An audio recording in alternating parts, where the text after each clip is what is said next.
Hai pagi, Sama Kang siapa di Abu. mana? Saya nih ya dari Jakarta. Oke, Baru pertama kali naik ya?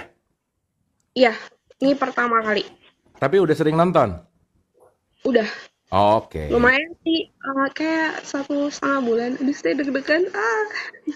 Kenapa deg-degan? Kenapa? Di Jakartanya kamu di mana, Mbak Nia? kamu Di kamera Jakarta aja gak dibuka Selatan. deg-degan, aneh. Coba dibuka kameranya, Iya Banian. dong, buka dong kameranya. Iya, biar seru ah. Gak kenal Oke, tahu saya kalau kayak menemani. gini teh. Oke, Yan. Kenapa? Oke, udah kelihatan apa belum? Belum, belum. Nah, coba. Nah, nah gitu Ada. buka. Nanti kan siapa tahu di jalan ya, kamu tuh kehabisan ongkos lagi jalan. Oh nggak saya kenal, itu Nia gitu. Nia kenapa gitu? Habis ongkos Kang gitu kan misalkan kan.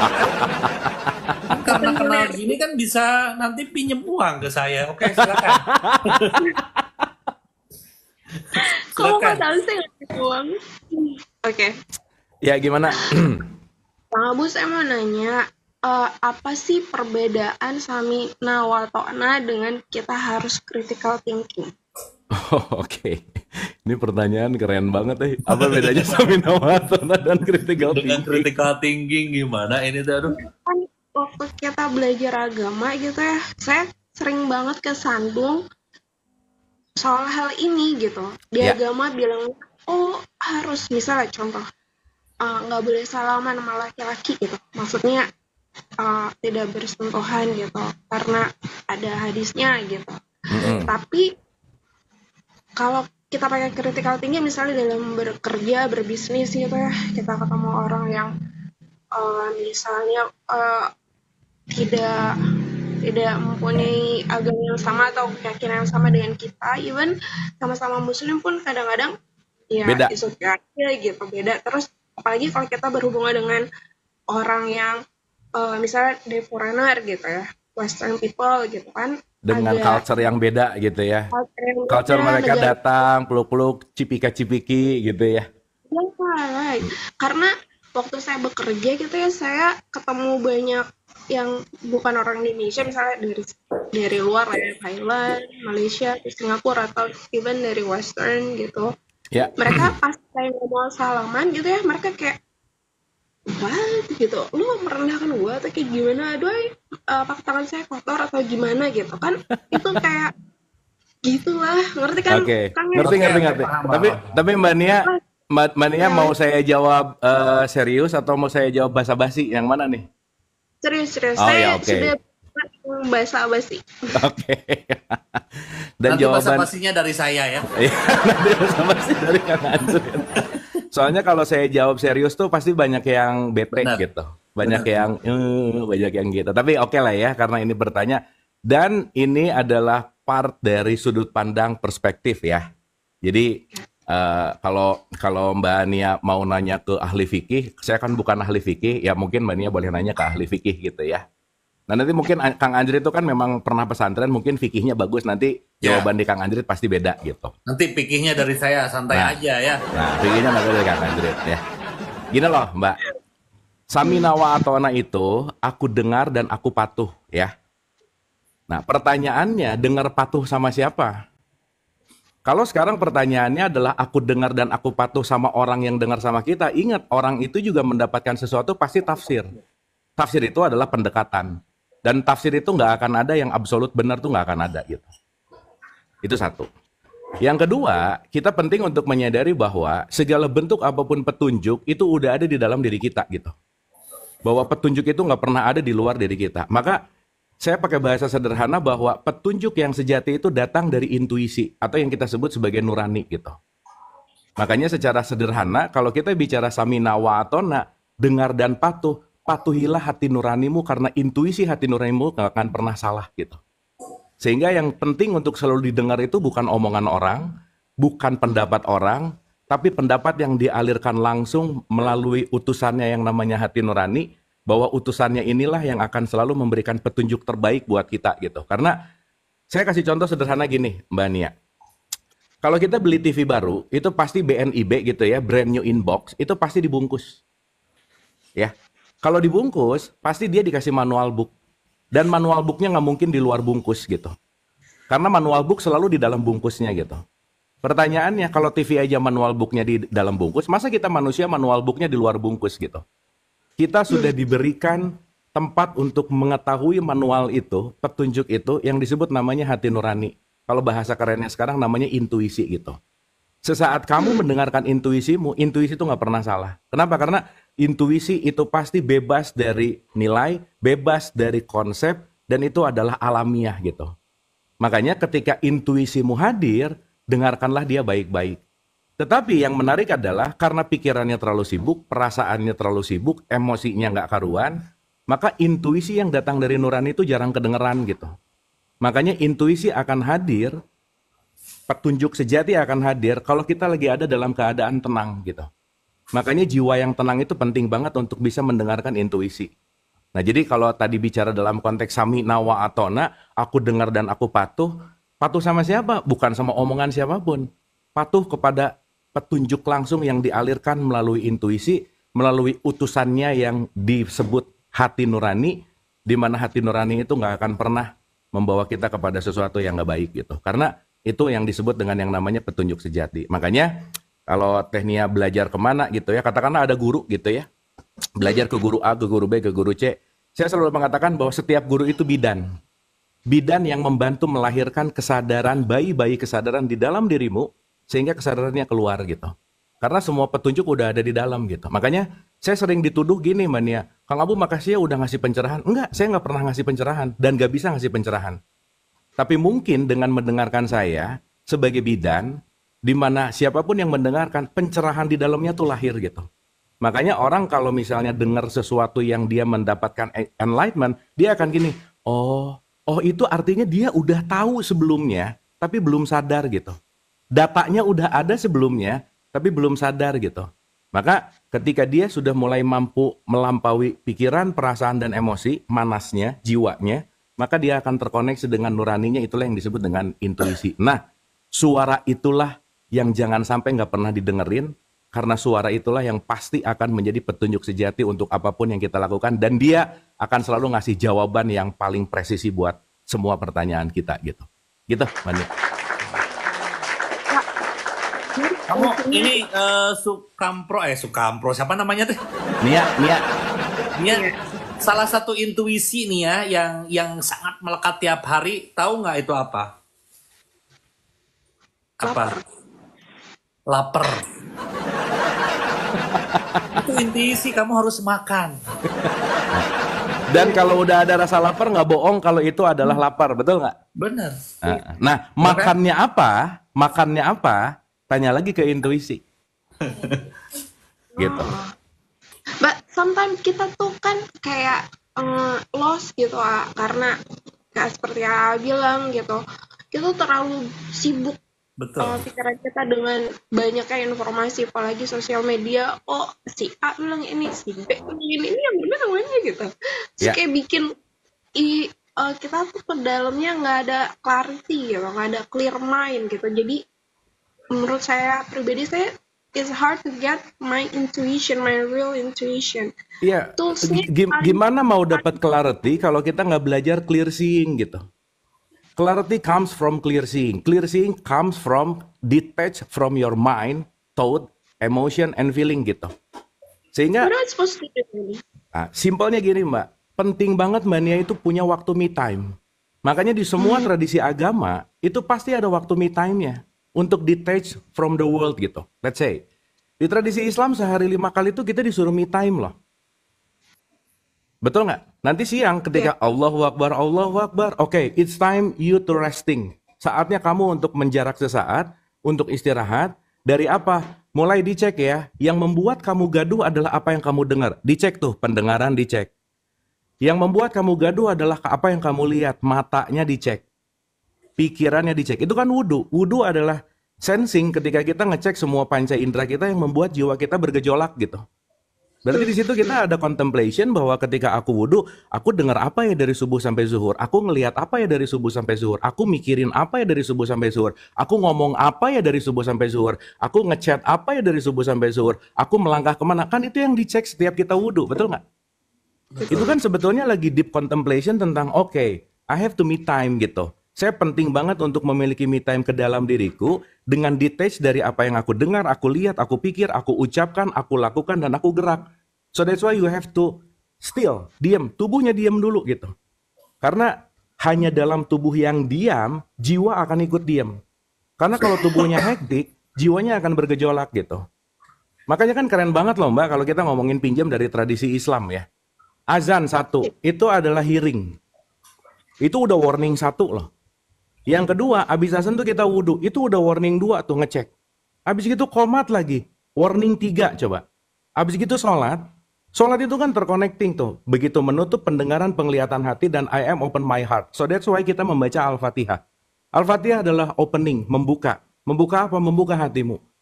Yang asalnya aku menggunakan pikiranku, maka aku rendahkan pikiranku supaya selaras sama hati nurani gitu. Makanya ada ruku. Dan sesaat ketika aku menundukkan semua pikiranku, maka hati nuraniku yang akan jadi nakhoda. Maka ending dari semuanya adalah sujud kan ke bawah ya. Sujud itu menundukkan semua ego, menundukkan semua pikiran, dan membiarkan intuisi atau hati nurani yang akan menjadi nakhoda gitu. Nah, sesaat selesai sholat kan kita salam kanan salam kiri. So kamu akan merasakan feel peace di situ. Kenapa? Karena semua konsep, semua apapun gitu ya, pikiran masa depan, pikiran masa lalu, itu vanish gitu, itu hilang. Kenapa? Karena kamu being present, hadir utuh di sini saat ini. Habis gitu yang kelima zikir lagi, still. Jadi 5 poin dalam setiap 5 kali di tradisi Islam, gimana kurang keren untuk membawa kita detach from world, istirahat sejenak, untuk kita me time. Tapi menariknya adalah, ini dilakukan hanya untuk sebagai menggugurkan kewajiban aja sih gitu. Udah deh, yang penting gue sholat, gara gue supaya nggak dosa, karena supaya gue nggak takut masuk neraka. So, kita tidak menjiwai sholat kita gitu. Makanya, sorry to say, banyak orang yang saya nggak bisa bedain ini orang lagi sholat apa lagi senam sih gitu. Yang jangan-jangan ini cuma olahraga gitu. Nah jadi kebayang nggak Mbak? Udah ada azan warning 1, wudu warning 2, qomat warning 3, sholat warning 4, zikir warning 5. Selesai itu masih ngomongin orang, buset dah. Ya lu ngapain tadi gitu? Dalam artian kan berarti di situ kita lagi diajarin, di situ kita lagi punya momen untuk listen to your heart gitu. Dengarkan hati nuranimu karena hati nurani akan bisa didengarkan ketika pikiran, perasaan, emosi, dan tubuh dalam keadaan tenang atau dalam bahasa sholatnya disebut tumak ninah gitu. Makanya sholat itu penting untuk tumak ninah, outputnya jadi khusyuk gitu. Dan itu kalau diulang-ulang, dilatih lagi, pasti bakal jadi jauh lebih peka gitu. Nah, Makanya jadi kita sehari akan 5 kali ya. sehari 5 kali. Nah, maka kita akan hidup lebih intuitif gitu. Nah, saya komain nih ya, karena kamu tadi ngomong hadis, ada satu statement hadis yang keren banget nih. Nabi Muhammad kalau ditanya tentang petunjuk ada di mana sih? Simply dia akan menjawab, istafti qalbak. Dengarkan kata hati nuranimu gitu. Karena the essence of Quran, essence of essential dari petunjuk semua, itu ada di dalam hati nuranimu gitu. Dan ketika kita mau mengakses kepada hati nurani, simply kamu penting untuk menjadi jiwa yang tenang. Maka jiwa yang tenang itu penting banget gitu. Itu, Mbak. Ya, ya. Tapi saya tuh kan terus terang ya, kalau saya sholat tuh khusyuk itu kayak PR gitu. Saya kadang-kadang saya khusyuk, kadang-kadang enggak. Untuk dapat kekhusyuan itu kan, bilang harus diam kan. Nah, diamnya tuh gimana sih biar kita being present all the time? How? Ya, latihan. It's hard, but you know. Kamu pernah nonton Lihat Tinggo nggak? Aku udah nonton 32 sih, tapi lompat-lompat kemarin sampai 15 dan Nah, saya present lompat. itu ada di episode awal-awal 7, 8, 9. Karena gini, kenapa kita disuruh 5 kali? Kalau kamu subuh nggak dapat, semoga kamu dapat di zuhur. Kalau zuhur kamu nggak dapat, semoga kamu dapat di asar. Kalau asar kamu nggak dapat, semoga kamu dapat di maghrib. Kalau kamu maghrib nggak dapat, semoga kamu dapat di isya. Kalau 5 kurang dapat, mungkin kamu boleh menambah 2. Atau kamu boleh menambah tahajud.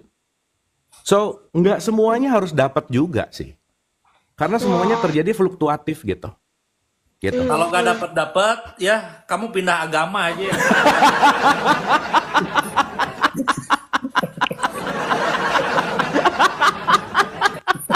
Nah itu fikih yang terakhir paling benar sih.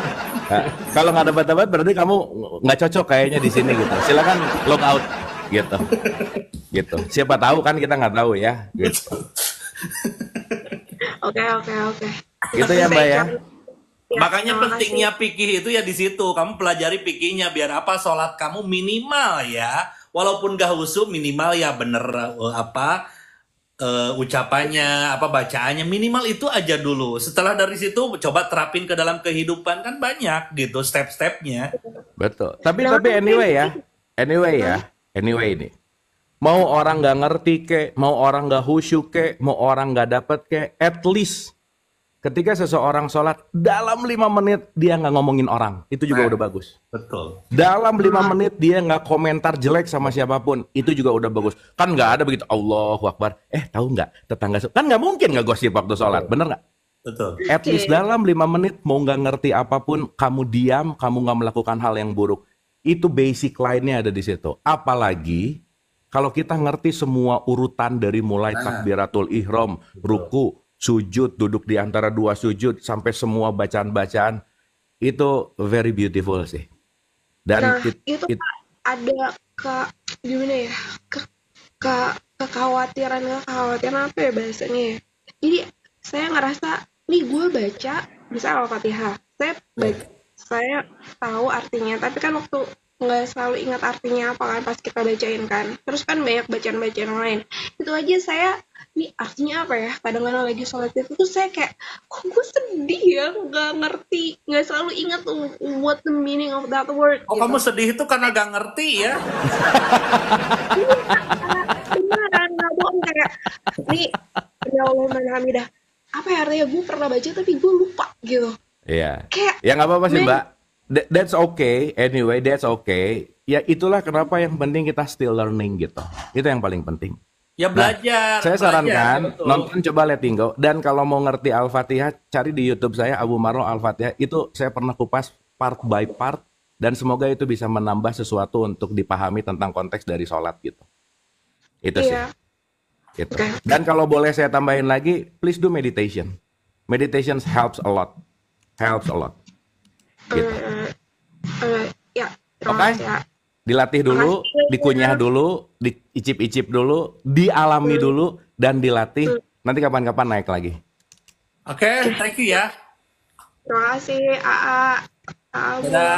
Thank you Nia, thank you. Great question, keren banget pertanyaannya. Wah bagus itu nyambung banget tuh. Keren Kang.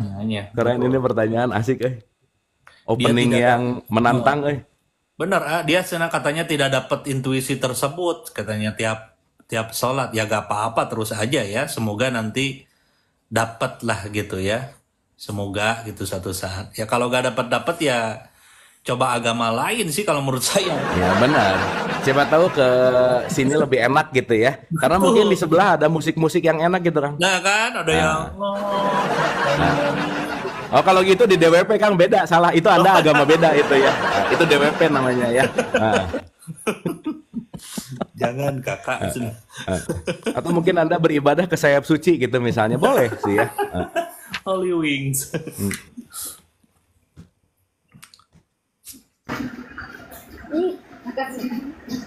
Halo, dibuka kameranya. Sekarang wajib buka kamera ya yang ini ya.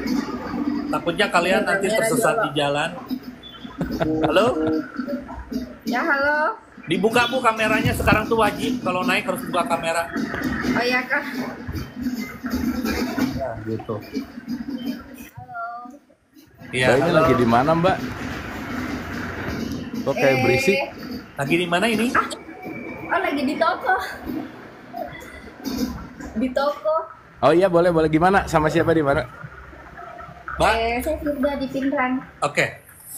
Wah di Pinrang, Sulawesi Selatan ya? Ini udah kedua kalinya, Kang. Iya.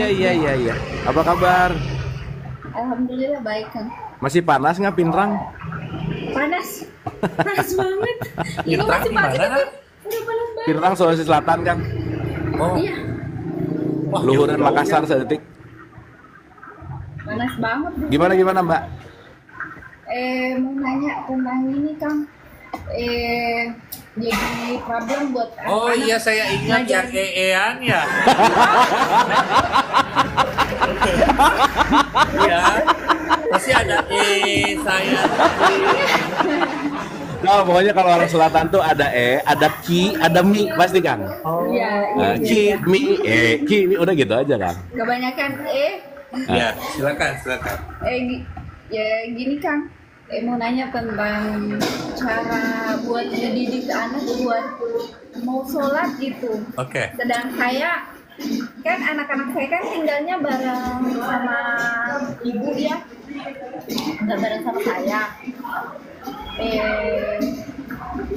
Saya aja sholatnya sering bolong-bolong gitu Kang.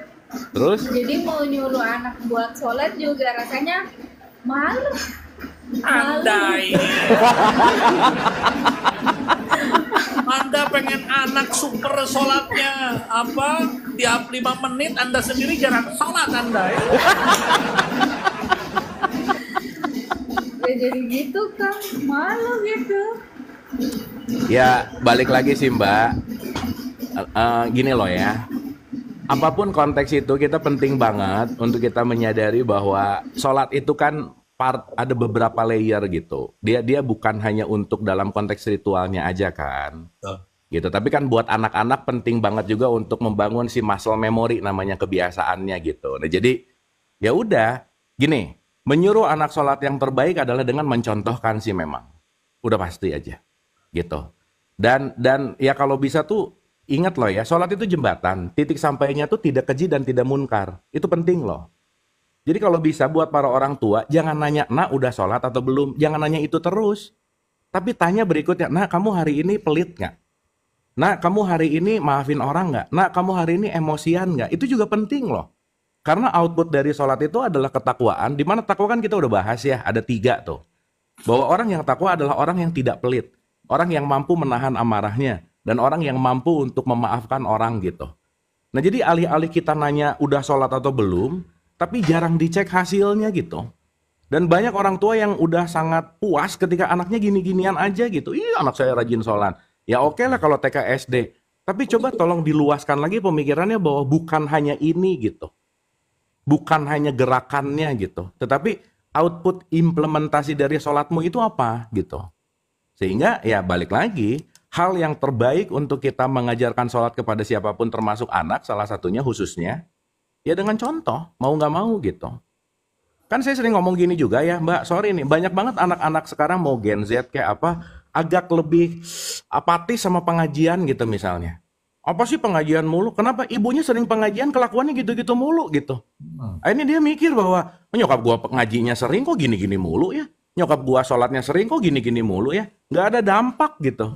Karena yang paling penting adalah ketika kita bisa menunjukkan dampak baik, pasti anak tertarik gitu. Oh iya ya, kok ibu saya jadi makin gak cerewet nih? Kok ibu saya makin jadi dermawan nih? Kayaknya dia ngajinya bagus nih. Kenapa? Sekarang saya jadi jarang dimarahin, tapi justru malah saya jadi diberikan sebuah sebuah waktu atau jarak untuk bertumbuh bersama gitu misalnya. Nah jadi saya rasa poin pentingnya Mbak, pertanyaan intinya kalau tadi bicara gimana sih nyuruh anak sholat, ya balik lagi semuanya intinya adalah sesuai dengan kapasitas dan karakter kan. Tapi yang jauh lebih esensial adalah tunjukkanlah dengan contoh gitu. Tunjukkanlah dengan perilaku yang mencerminkan esensi dari sholat itu gitu. Itu aja sih Mbak. Gitu. Dan kan orang tua sama anak dua-duanya kan belajar bersama ya. Dua-duanya belajar bareng gitu. Nah jadi Mbak Firda juga jangan putus asa ketika yang gimana pun, tolong jadikan anak itu bukan sebagai bawahan atau bukan sebagai sesuatu yang dianggap nggak tahu gitu. Tapi bahwa justru malah kebanyakan dalam hidup sebetulnya orang tua tuh lebih banyak belajar sama anaknya loh. Karena anak itu guru agung yang dihadirkan oleh semesta, oleh Tuhan, oleh Allah kepada kita untuk kita belajar gitu. Nah jadi ya sebisa mungkin sih ya, please gitu jangan ngerasa bahwa sorry ya, orang tua sama anak tuh bedanya cuma satu. Orang tua lahir lebih duluan aja sih gitu. Udah, itu aja. Betul. Dia mungkin lebih punya banyak pengalaman, tapi belum tentu lebih benar. Belum tentu lebih baik gitu.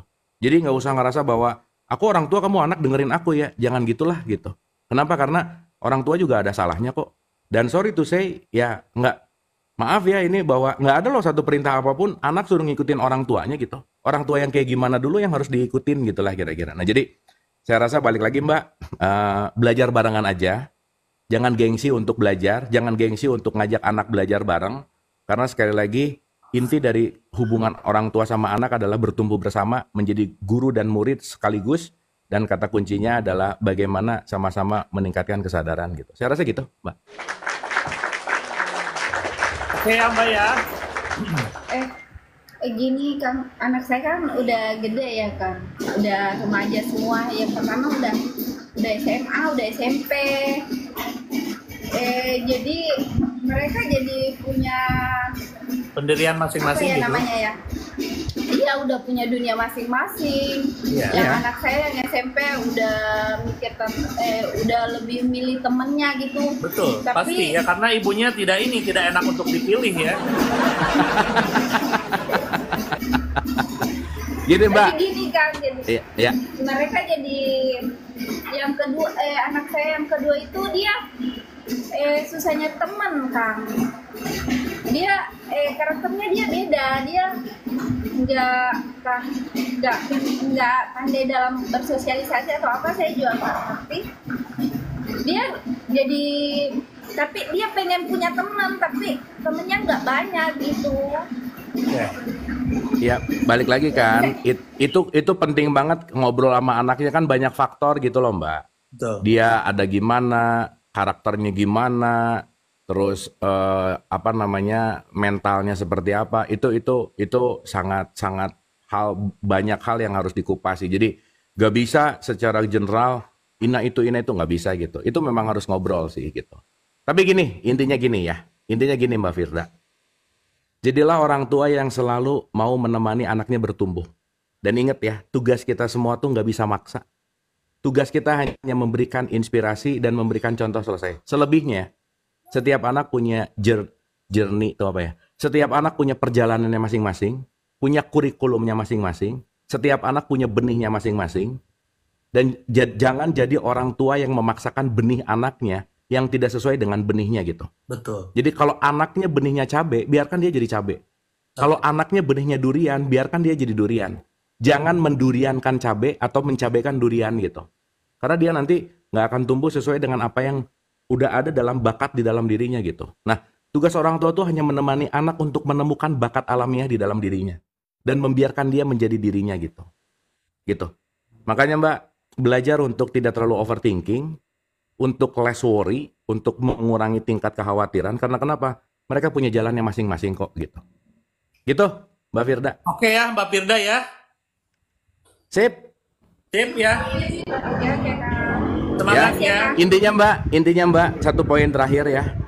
Kalau Mbak Firda sayang sama anak-anak, hal yang bisa kita berikan kepada orang yang paling kita sayang adalah terus membenahi diri. Gitu. Bukti sayang kita sama siapapun orang itu, mau anak, mau pasangan, mau orang tua, membenahi diri adalah hadiah dan kado terbesar untuk orang yang kita sayangi. Selesai. Maka beresin terus, maka yang di luar akan ikut beres gitu. Saya rasa gitu sih, Mbak. Oke ya Mbak Firda ya. Oke, makasih Kang. Semangat. Dadah. Ya, makasih. Gak ada satu keterangan pun ya kita harus mengikuti orang tua ya. Nggak ada di mana, Sob? Nggak ada teman-teman ya. Jadi jangan ikuti orang tua kalian, apalagi kalau dia tidak memberi warisan ya. Ya. Ikutin kecuali warisannya boleh. Jadi warisannya. Kalau orang tua nggak ada warisan, cari orang tua yang lain.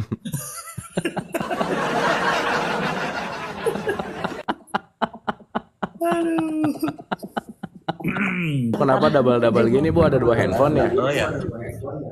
Untuk connect ke ini, ke Bluetooth, ke speaker. Oh, pakai Oh Bluetooth iya. biar kenceng Dicabut ya. dulu speakernya, Bu. Kayak ibu saya kalau ngedengerin ini Jainuddin MZ ya.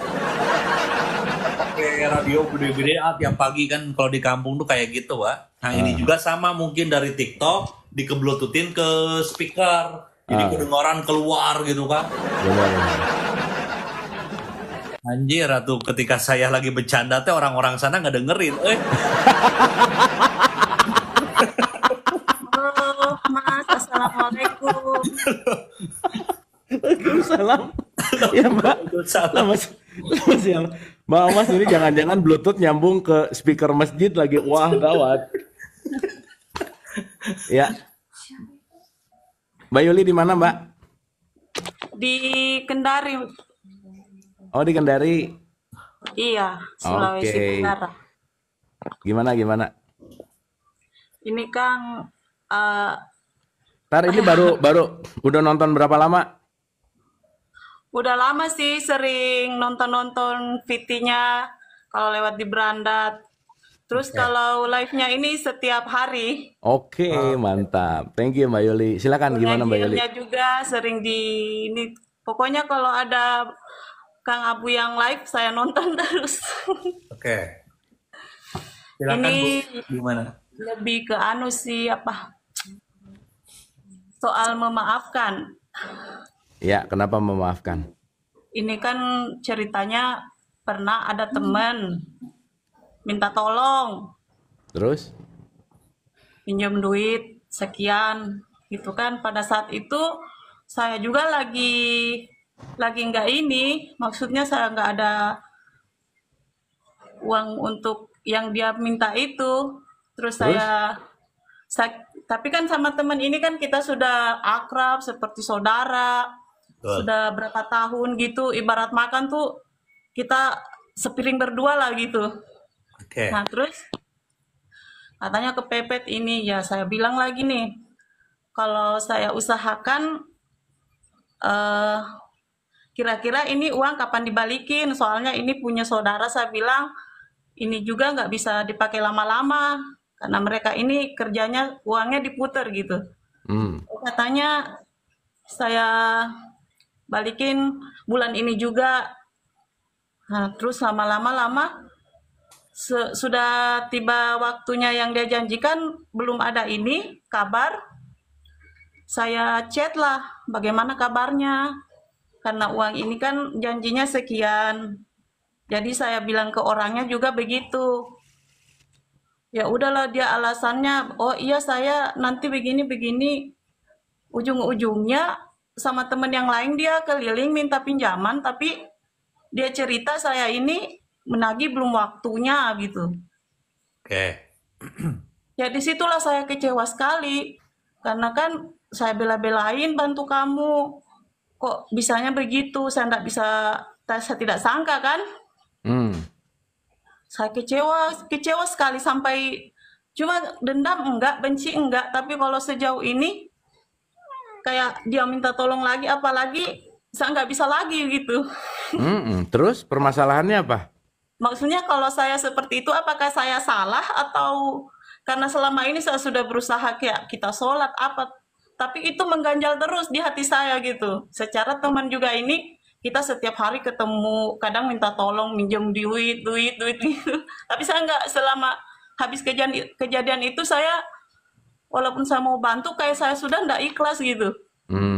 Nah, Kang Ajrit punya pengalaman ini. Mungkin Kang Ajrit boleh cerita dulu nih pengalaman uang-uang gini. Kang Ajrit kan pasti banyak gitu. Silakan, Kang. Jadi kalau menurut saya ya, yang nomor satu itu uang, bukan temen ya.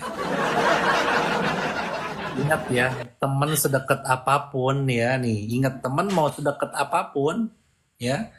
Wah kita mau bestie banget, mau makan sepiring berdua, tetap ya. Kalau kita meninggal dia gak akan ikut ya. Ya, gitu. Jadi kalau menurut saya sih lebih baik kehilangan teman daripada uang.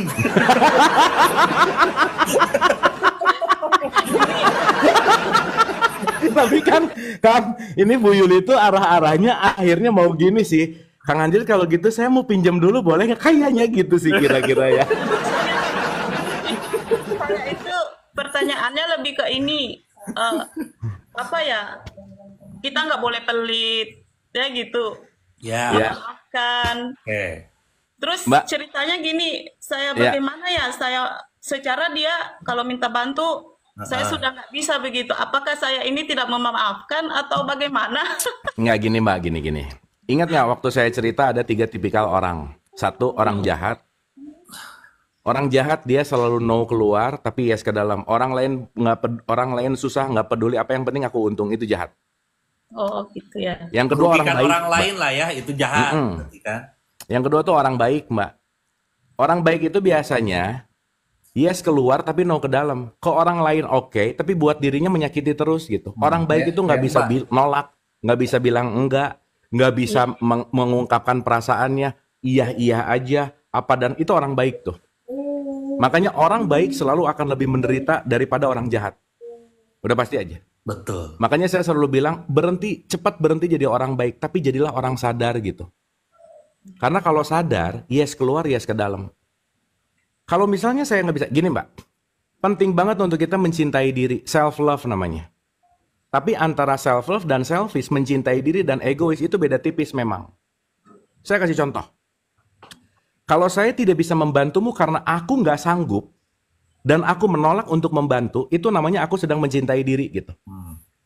Sadar. Tapi kalau aku nggak membantumu karena aku malas ngebantu, karena aku nggak peduli, itu namanya egois. Jadi kalau Mbak Yuli sekarang udah ngasih, terus dianya kayak gitu, dan sekarang dalam rangka self love, aku udah nggak mau nolong lagi, ya itu keputusan tepat banget. Betul. Iya, Karena yang penting diselamatkan kan dirinya dulu dong, betul nggak? iya. So saya sholat, tapi kok saya masih kayak gini, apa saya ini udah bener atau gimana gitu. Iya. Jadi maksudnya adalah Mbak Yuli itu punya keputusan yang kuat atas apapun bahwa saya memutuskan deh karena saya udah belajar kamu kayak gitu, saya nggak akan mengulang kedua kalinya gitu. Dan sorry ya, Mbak Yuli itu waktu pertama kali minjemin pasti ngasih pinjem dengan rasa kasihan. Iya kan, pokoknya istilahnya kan saya ini secara nggak mampu bantuin, tapi saya usahakan karena Iya. kasih. Saya komain dulu ya. Kalau kita ngasih atau nolong dengan rasa kasihan, pasti akhirnya ngeribetin kita aja. Iya. Kenapa? Karena kasihan itu adalah kesombongan yang tipis gitu. Ya nggak ikhlas dong sebenarnya gitu. Betul. Nah jadi nggak apa-apa. Mbak Yuli kan, Bu Yuli ini sekarang kan udah jadi belajar kan. Jadi anggap aja tuh yang dikeluarin, yang sekarang apa? Bayar kuliah di kehidupan semesta ini untuk jadi belajar. Dan jangan diulang dong. Kan udah masuk berapa SKS tuh, udah bayar gitu. Kan sekolah hidup ini mahal, Mbak. Betul nggak? Iya. Iya. Nah, jadi sekarang lebih ngerti lagi. Oh, kemarin ternyata salahnya aku ngasih jadi orang baik, bukan jadi orang sadar gitu. Nah, sekarang kalau aku jadi sadar, ya aku ngikut dan ngukur. Kalau aku mampu aku kasih, kalau aku nggak mampu ya aku nggak usah kasih gitu. Kan sesimpel itu sebetulnya. Betul. Oke, Mbak Yuli. Oke, makasih banyak. Semangat ya. Oke ya, Mbak Yuli Semoga ya. segera selesai dan segera bisa dilepaskan. Udah nonton Letting Go nggak? Nonton. Sip. Coba ditonton ulang-ulang di situ. Untuk perasaan kepada teman dekat itu ada di episode-episode awal. Ada 2 orang adik kakak kalau nggak salah berantem gara-gara sepatu puluhan tahun. Gara-gara perspektifnya beda, itu keren banget tuh. Relate deh kayaknya sama ceritanya Bu Yuli. Coba dicek. Oke ya, Bu Yuli ya. Pahami ya tiga fisikal apa?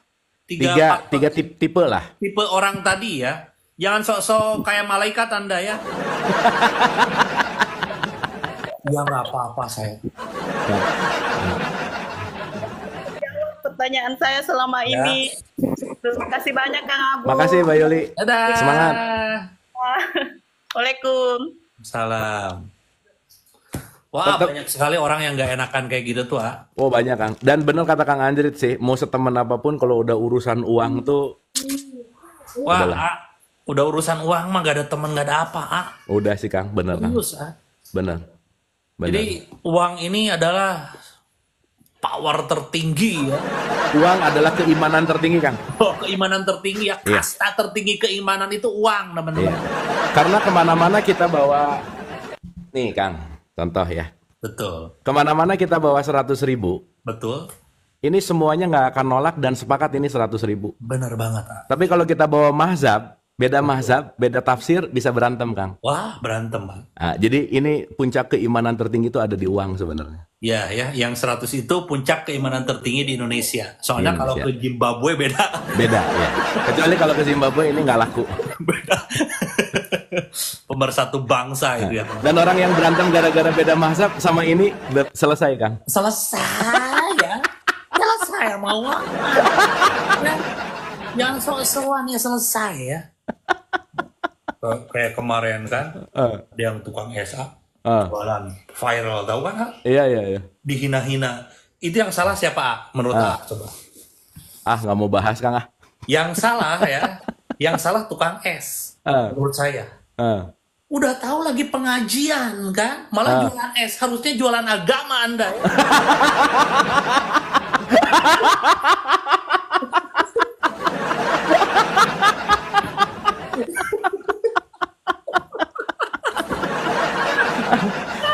Saya punya sudut pandang tentang Casey itu, tapi nggak mau cerita Kang ah, males Kang.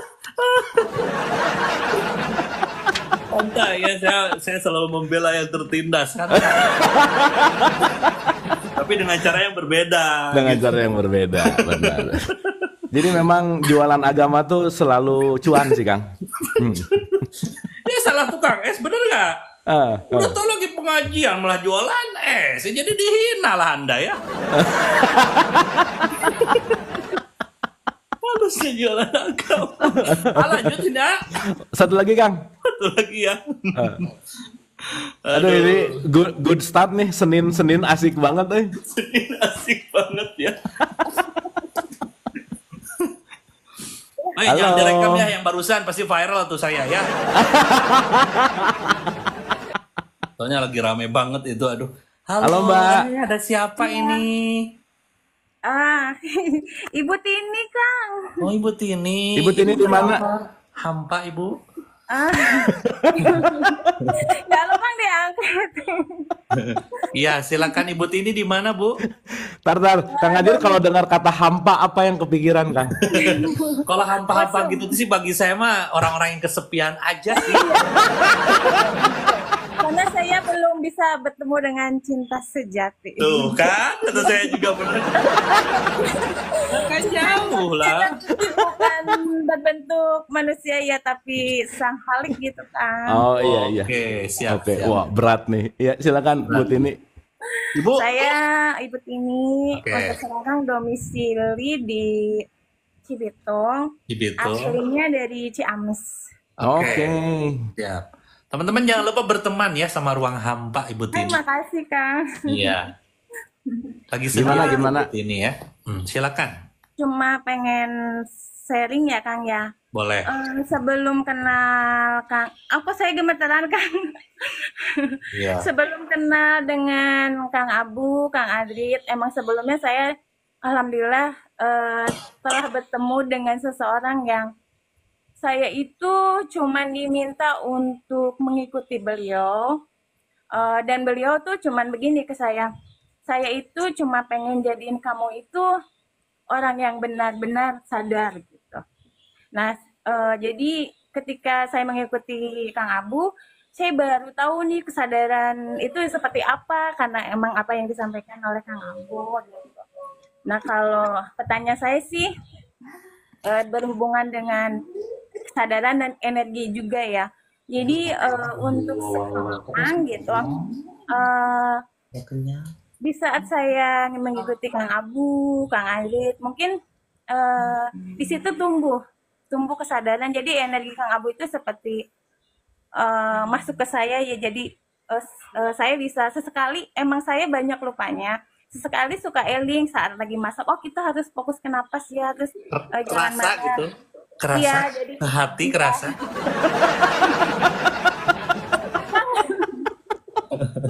Terus iya, jadi ketika kita nonton Kang Abu, Kang Adrit gitu, itu kita tuh bahagia. Pasti yang dirasakan itu bahagia, happy gitu. Terus, oh iya kita tahu ya nggak boleh, istilahnya jangan terlalu reaktif. Terus ketika orang berbuat yang kurang kita sukai, kita harus bisa menerima gitu. Karena emang yang perlu difokuskan itu ke diri sendiri, nah gitu. Cuman kenapa ketika lagi sibuk nih, lama nggak bisa ngikutin Kang Abu, kesadaran itu pun berkurang. Jadi dalam sehari itu benar-benar bisa lupa dengan bersyukur untuk napas, untuk istilahnya Allah tuh hadir dalam setiap napas tuh bisa lupa. Itu kenapa Kang gitu? Ya. Nah, itu pertanyaannya. Ya gini Mbak. Tadi cerita awal tuh maksudnya ada orang guru kesadaran pengen ngebuat Mbak Tini itu sadar gitu. Iya betul. Ya oke. Kan saya udah cerita ya bahwa nggak akan ada orang yang akan merubah siapapun tuh nggak akan ada. Nggak bisa aja. Karena jangan pernah kita mengaitkan atau apapun yang melekat kepada siapapun yang merasa bahwa kehadiran dia akan merubah hidupku gitu. Nah, itu. Nggak bisa. Kenapa? Karena balik tuh. Mau urusan apapun itu urusannya adalah bagaimana pilihanku dan apa yang aku latih gitu. Jadi kalau sekarang tadi Mbak Tini bilang atau Bu Tini bilang bahwa kalau dengerin Eling, kalau enggak Edan gitu. Ya kan suka ada Edan Eling ya gitu ya. Dengerin lagi Eling, Edan lagi gitu. Nah, itu kan fluktuatif ketika apa yang didengerin ini kan kata kuncinya bukan untuk jadi dengar dan tahu gitu. Tapi bagaimana ditransformasi dari dengar dan tahu menjadi sebuah perilaku gitu. Perilaku, ya. Gitu loh. Jadi kan ingat nggak 15 L kata kunci untuk merubah hidup. L yang pertama latihan, L yang kedua latihan lagi, L yang ketiga latihan lagi, sampai L yang ke-15 semuanya latihan. Nggak bisa enggak. Karena kalau kita nggak ngelatih, ya kita gini loh. Banyak orang yang masuk room kesadaran tuh abis dengar kata room tuh ngerasa aku udah sadar gitu. Belum lah. Sama Iya. kayak orang datang ke pengajian beres hataman aku udah solehah. Belum lah gitu. Betul. Karena baru tahu informasi tentang kesadaran. Betul. Tuh biasanya euforia tuh tahu informasi aja udah ngerasa wah abis gitu cerita sama orang-orang. Aku ya tadi ikutan kelas kesadaran. Kamu tuh salah loh. Kamu tuh harusnya ya. Jadi gitu Padahal gitu. malah jadi sesat.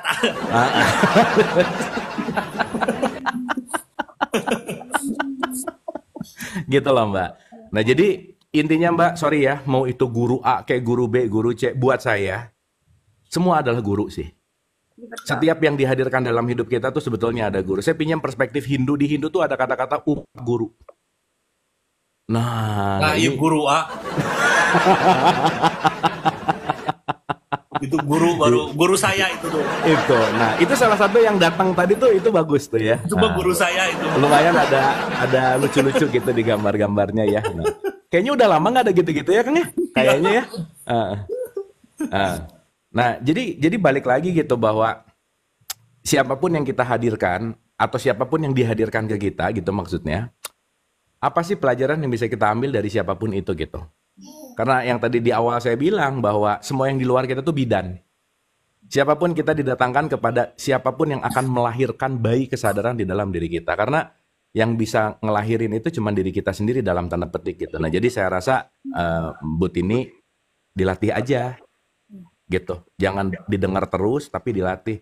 Mending satu hal dilatih menjadi perilaku daripada kita banyak tahu tapi dikumpulin jadi data pengetahuan aja gitu. Iya, Kang. Karena sorry ya, orang yang ngerasa banyak tahu cenderung dia akan ngerasa udah bisa gitu. Tertutup. Tahu kok. Iya, Sadar betul. tuh gini. Maafkan tuh gini. Rumusnya tuh gini. Ya. Tapi pertanyaannya udah ngalamin atau belum gitu. Biasanya tidak akan bertumbuh, Ayah. Nggak tahu. Ngalamin, Kang, ngalamin. Alhamdulillah saya dikasih anak yang emang luar biasa aktif. Terus pokoknya bisa kalau kata orang mah nakal. Nah, selalu mancing emosi. Nah, di saat dia mancing emosi, oh iya saya nggak boleh kepancing emosi, harus menghadapi dia dengan kasih sayang gitu. Jangan dengan bentakan atau dengan suara yang keras. Tapi alhamdulillah justru saya bisa menghadapi anak sedikit tenang itu setelah sering dengar Kang Abu gitu. Ya. Seperti itu. Iya, saya juga seneng. Ibu manis banget ya. Terima kasih Kang. Tapi Kan ini apa nih? Ada buying Kang? Ada yang buying apa Kang? Nggak Buying? tahu sekarang tuh ada kayak gitu-gitu Padahal saya nggak Oh. jualan. Mm-mm. Oke. Tapi Gitu? saya jujur ya, lihat Kang Angelit itu seperti ngelihat seseorang yang dulu pertama mengatakan saya pengen kamu tuh jadi orang yang benar-benar sadar gitu. Jadi kenapa saya senang ngelihat Kang Adi? Karena beliau dengan Kang Adi tuh wajahnya pancarola jangan hampir sama ya. gitu. Iya. Tapi sekarang nggak ada orangnya atau gimana? Justru kamu tuh seharusnya udah bisa berdiri sendiri ya dengan keyakinan kamu tuh sebenarnya semuanya ada di kamu. Jadi saya dilepas gitu, diantepin bahasa Sundanya mah. Dilepas karena mungkin kamu menolaknya ya. Ya, dia ngungkapin cinta kan. Jujur aja, aku tuh tahu segalanya, tahu nggak? Karena sebenarnya saya ada sesuatu yang pengen tanya. Bener ya? Ketahuan. Biasanya kayak gitu kalau cowok tuh sok-sokan nyadarin atau apa, padahal dia cinta tau kan. Jadi bukan dilepas kali ya, karena ditolak jadi udah Karena kamu pergi ditolak, aja jadi gitu dia ya. malu. Kamu tuh udah bisa sendiri sebetulnya ya, aku mau sama yang lain gitu. Iya. Bener ya?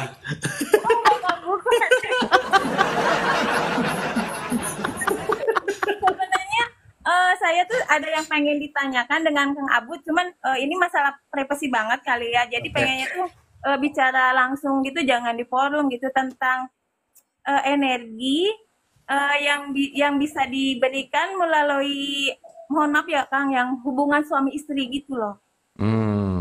Saya tuh pengen ngebahas, tapi berdua ya gitu, jangan di umum seperti ini gitu.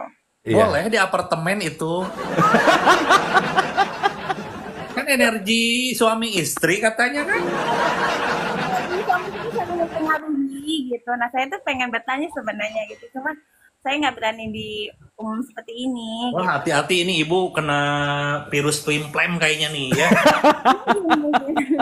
Ya. Tapi nggak apa-apa. Kan kata Kang Anggit, apa yang sudah terjadi ya harus kita terima, ya perlu disesali, jadi sudahlah. Oke, mudah-mudahan nanti kapan kita bisa bahas itu ya. Ya. Makasih Bu Tini. Terima kasih. Makasih ya Ibu Tini ya, semangat ya. Teman-teman nih jangan lupa berteman sama Bu Tini ya. Bu Tini mumpung lagi sendiri loh. Terima kasih ya Kang ya. Dadah Bu Tini. Dadah. Assalamualaikum. Waalaikumsalam. Sampai turunin ya Kang ya. Iya. Dadah. Ini ending yang membagongkan ya memang ya. Aduh, energi apa katanya tadi teh? Nggak ngerti sih sebenarnya. Jadi katanya pengen ngebahas energi yang lampiaskan seperti hubungan suami istri. Itu ambigu kan. Betul, itu yang ada dalam suami istri gitu mah. Wah, ini guru-guru yang gitu-gitu gini yang suka ini teh. Hati-hati teman-teman, banyak sekali sekarang tuh beredar ya yang mengatasnamakan dia tuh punya ilmu ya, tapi ujung-ujungnya dia tuh pengen itu ya. Banyak loh, hati-hati ya, terutama ini nih perempuan ya, hati-hati ya. Itu tuh sebetulnya mereka tuh memang pintar ya, mereka juga punya kitabnya, tapi kitabnya Kama Sutra.